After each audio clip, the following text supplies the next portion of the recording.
मेरे ख्याल से हम लोग अभी स्वस्थ हो चुके हैं सभी चीजें सुनकर के।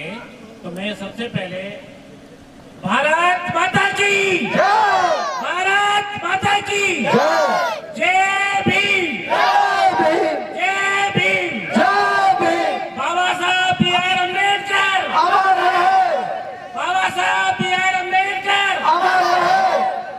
भाई लोगों, आज बहुत ही खुशी का दिन है। हमारे बीच में केपी चौधरी जी पधारे हुए हैं, जो कि एक बहुत खास समाज सेवक हैं। मैं चौधरी राजेंद्र सिंह जाड़ौल बुलंदशहर से निवासी हूँ। हमारे केपी चौधरी साहब इकट्ठे साथ साथ ही पढ़ते थे और अम्बेडकर छात्रावास में रहते थे। जब मैं रिटायर होकर के आया 2015 में, तो मैंने खोजा भाई अब समाज के लिए कुछ काम करना चाहिए। तो उसी कड़ी में मैंने जब देखा कि भाई हमारे केपी चौधरी जो कि विश्व विख्यात इंसान हैं, उनका जब मुझे पता लगा कि भाई ये तो बहुत बड़े इंसान हैं, तो मैंने सोचा भाई इनके साथ हमें कंधे से कंधा मिला करके काम करना चाहिए। तो मैंने इनके साथ आरएलडी, जो कि आरएलडी के ये महासचिव हैं, इनके साथ आरएलडी ज्वाइन कर ली और समाज से जब में कूद पड़ा। आज मुझे बड़ी खुशी हो रही है कि बाबा साहब के इस सब कार्यक्रमों में मैं इनके साथ रहता हूं। और आज जो हम ये संविधान जागरूकता अभियान है, इसमें हम सब लोग इकट्ठे हुए हैं।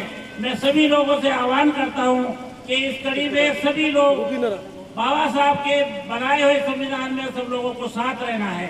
और केपी चौधरी जी, जो कि मैं काशीराम जी के बाद केपी चौधरी जी को स्थान देता हूं कि ये समाज के लिए रात दिन एक कर रहे हैं। जो भी इनके ऑफिस में जाता है उसके लिए रात दिन काम करते हैं। कोई किसी की जरा सी भी प्रॉब्लम होती है उसके बारे में सुनते हैं और काम करते हैं। तो मैं ऐसे केपी चौधरी जी को नमन भी करता हूँ और इनके साथ रात दिन काम करने का आह्वान करता हूँ। तो मेरी प्यारी जनता, सब लोगों से मेरा यही आह्वान है कि आप सब लोग इकट्ठे होकर के केपी चौधरी जी साहब के साथ काम करें। धन्यवाद। चीफ गेस्ट केपी चौधरी जी, उनके साथ चलकर आए हुए केपी सिंह जी, राजेंद्र सिंह जी और मंच पर विराजमान मेरे सभी साथी और यहाँ आए हुए दूर दराज गांव से मेरे समाज के लोगों, मातृशक्ति माताएं, बहनों, देखिए बाबा साहब के विषय में बहुत कुछ चर्चा हो चुकी है। मैं बाबा साहब के विषय में चर्चा ना करके बाबा साहब के जो आज का कार्यक्रम है, संविधान जागरूकता अभियान, संविधान और बाबा साहब के जो सिद्धांत हैं उन पर थोड़ा सा चर्चा करूंगा। मैं जो पद बताया वो एक अलग बात है। मैं वैसे पेशे से शिक्षक हूँ, इंटर कॉलेज का वाइस प्रिंसिपल हूँ, बच्चों को शिक्षा देता हूँ। आज की इस मीटिंग में मैं खुश इसलिए ज़्यादा हूँ क्योंकि यहाँ पर जो मातृशक्ति की जो ज़्यादा संख्या है उससे मैं बहुत खुश हूँ। क्योंकि जब तक माताएं बहनें, हमारी मातृशक्ति जब तक बाहर नहीं आएगी, सड़कों पर नहीं आएगी, तब तक हम अपने संविधान की सुरक्षा नहीं कर पाएंगे। हम लोग बातें बहुत करते हैं, जय भीम बोलते हैं, बाबा साहब का नाम लेते हैं, लेकिन बाबा साहब के सिद्धांतों पर चलना, बाबा साहब को संविधान को पढ़ना हम लोग छोड़ चुके हैं। सही बात है, क्योंकि हम लोग क्या है कि बहुत सारे हमारे आंदोलन चलते रहते हैं, लेकिन जो मुख्य धारा में हम लोग, जो मुख्य धारा बाबा साहब ने जो दी, हम लोगों को शिक्षित होना चाहिए। हम शिक्षा से दूर होते जा रहे हैं क्योंकि जो सरकारों का जो सिस्टम चल रहा है उससे शिक्षा हमसे दूर होती जा रही है। थोड़ा सा शिक्षा के साथ साथ जो हमारा समाज का जो संगठन है उसमें भी बिखराव होता जा रहा है, क्योंकि हम थोड़े बहुत पढ़ लिख गए। पढ़ लिख के साथ साथ क्या होता है कि हम लोग समाज में कोशिश करते हैं कि भाई मैं बड़ा हो गया तू छोटा हो गया, मैं बड़ा हो गया तू छोटा हो गया। अब राजनीति के साथ साथ जैसे राजनीति की बात हो रही है, 2024 में इलेक्शन की बातें हो रही है, भाई इलेक्शन की बातें तो चलती रहती है, राजनीति की बातें चलती रहती है। लेकिन बाबा साहब ने भी, चौधरी साहब ये एक ऐसे शेर हैं, जो भी इनके साथ जुड़ेगा शायद इनके बारे में और मैं बहुत सारी जानकारी दूंगा। सबसे पहले हम यहाँ क्या किस लिए इकट्ठा हुए हैं आपको पता है? जानते हैं? बताइए। क्योंकि जो आज संविधान दिवस, संविधान को कैसे बचाना है, संविधान ने हमको क्या अधिकार दिए हैं, उन अधिकारों से हमको क्या क्या फायदा है, और आने वाली सरकारें उस संविधान को क्या क्या नुकसान पहुंचा रही हैं, ये आप भली भांति जानते हैं, ज्यादा बताने की आवश्यकता नहीं है। तो मुझे आज सबसे ज्यादा खुशी अपनी माता बहनों को देख के हो रही है, क्योंकि मुझे यहाँ जो हमारी जनशक्ति है उससे ज्यादा हमारी मातृशक्ति बैठी है, ये बहुत ही खुशी की बात है। अगर माताएं बहनें घर से निकलना स्टार्ट कर देंगी तो समझ लो फिर तो बहुत बड़ा उद्धार इस समाज का होने वाला है। बाबा साहब ने जो बहुत सारे सिद्धांत मूल मंत्र दिए हैं वो हमारी माताएं बहनें समझ जाएंगी, तो मुझे लग रहा है जो हमारे साथी जन बैठे हैं ये तो अपने आप ही समझ जाएंगे। क्योंकि दिक्कत है हमारे संविधान की, जो हमारे समाज की कुरीतियों को दिक्कत ये होती है क्योंकि उनको पालन कराने वाली हमारी माताएं बहनें हैं। उनको मजबूरी में, बुरा मत मानना, क्योंकि मजबूरी में उनको करना पड़ता है बहुत सारी चीजें। जब माता बहनों का घर से हमें संदेश मिल रहा है कि आज वो पूजा करनी है, तो हमारे जो समाज के जन है उस चीज को मना नहीं कर पाते, मगर आज माता बहनों को देख के बहुत खुशी होती है। अतिथि हमारे केपी चौधरी जी, इनका परिचय करने के लिए किसी मोहताज की जरूरत नहीं है। इन्होंने जो काम किया है पूरे हिंदुस्तान, पूरे विश्व में, जिसके लिए हम इनके बनाए हुए रास्ते पे चल के हम काम करते हैं। मैं इनका एक छोटा सा कार्यकर्ता हूँ, और हमारे मंच पे बैठे हुए मुख्य अतिथि और हमारे प्रेस और मीडिया के आए हुए दोस्तों, और हमारे करमपुर गांव के हमारे जितने भी लोग यहाँ उपस्थित हैं, और हमने पहली बार देखा कि महिलाओं की जनसंख्या हकीकत में पुरुषों से ज़्यादा है। तो इसमें कोई शक नहीं है कि महिला पुरुषों से भारी है। और मैं ये जानता हूँ कि जिस तरह से मेरा सामाजिक संगठन में काम करने का तजुर्बा है, और हमने जिस तरह से सामाजिक संगठन में काम करते करते करीबन 25 साल का अनुभव है, और हमने देखा है कि महिलाओं को जो जिम्मेदारी दी जाती है, और महिला जितनी जिम्मेदारी जितनी ही ईमानदारी से निभाते हैं, उस ईमानदारी से निभाते हुए हमने अभी तक पूरे भारत में तो नहीं देखा, जो सच है। और आज मैं ये कहना चाहूँगा कि बाबा साहब ने जो संविधान लिखा सिर्फ दलित आदिवासी के लिए नहीं, हिंदुस्तान के रहने वाले हर एक व्यक्ति के लिए, हर एक इंसान के लिए, हर एक इंसान की सुविधाओं के लिए। लेकिन आज संविधान के साथ जो छेड़छाड़ हो रहा है, इसमें भी कोई शक नहीं है कि क्या सही और क्या गलत हो रहा है।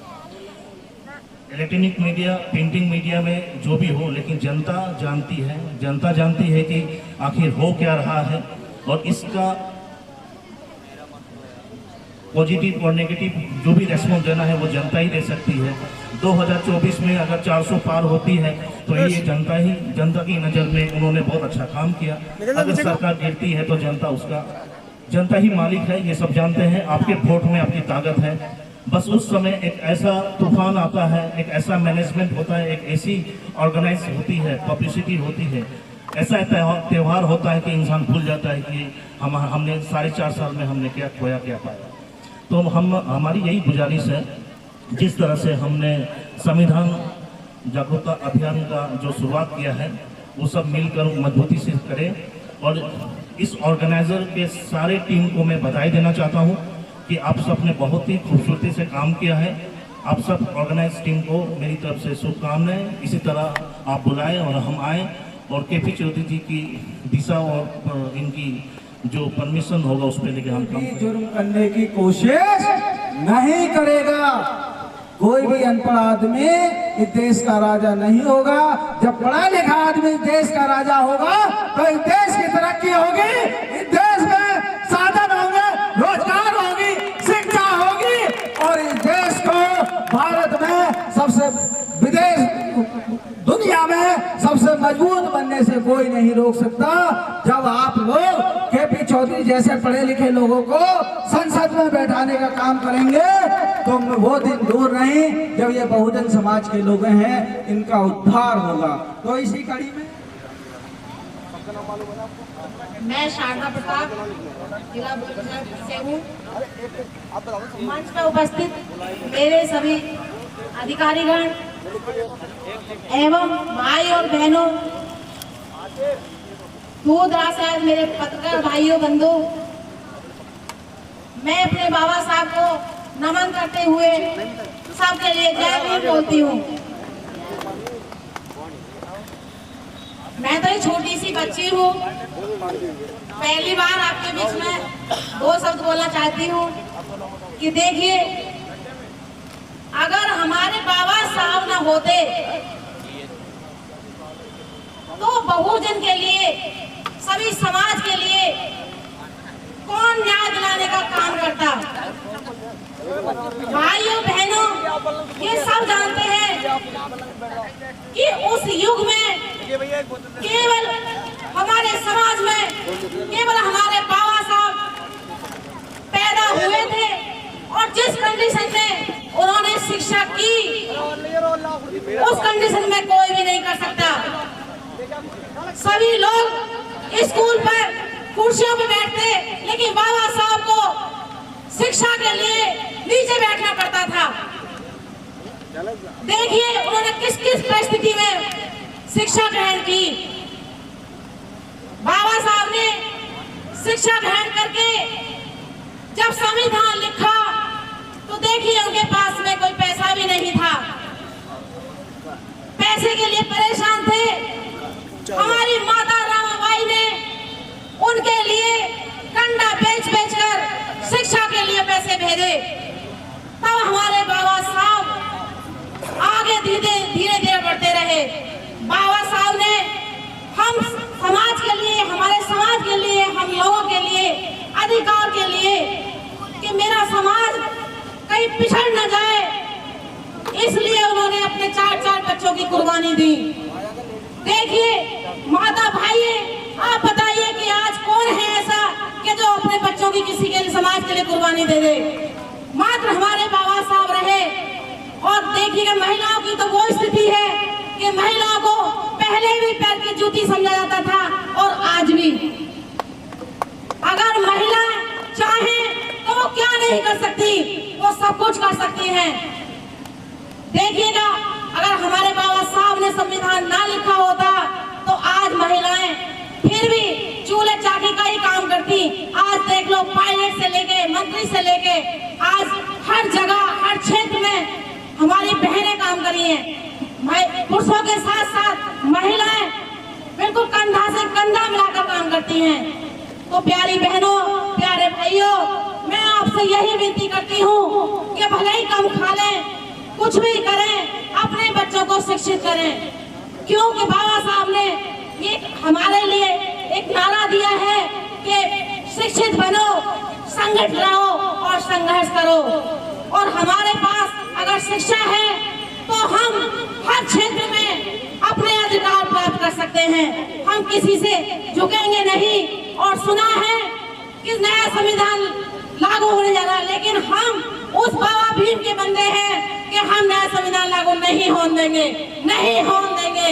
चाहे हमें अपने साथ क्यों नहीं करना पड़ जाए, लेकिन हम ये बिल्कुल भी नहीं होने देंगे। सड़कों पे उतरेंगे, रैली करेंगे, चाहे कुछ भी हो जाए, ये हम बदलने नहीं देंगे।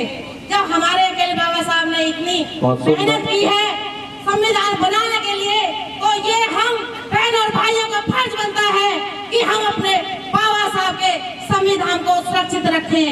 जय भीम, जय भारत, जय संविधान। बहुत सुंदर, बहुत सुंदर। शारदा प्रताप जी ने बताया कि महिला भी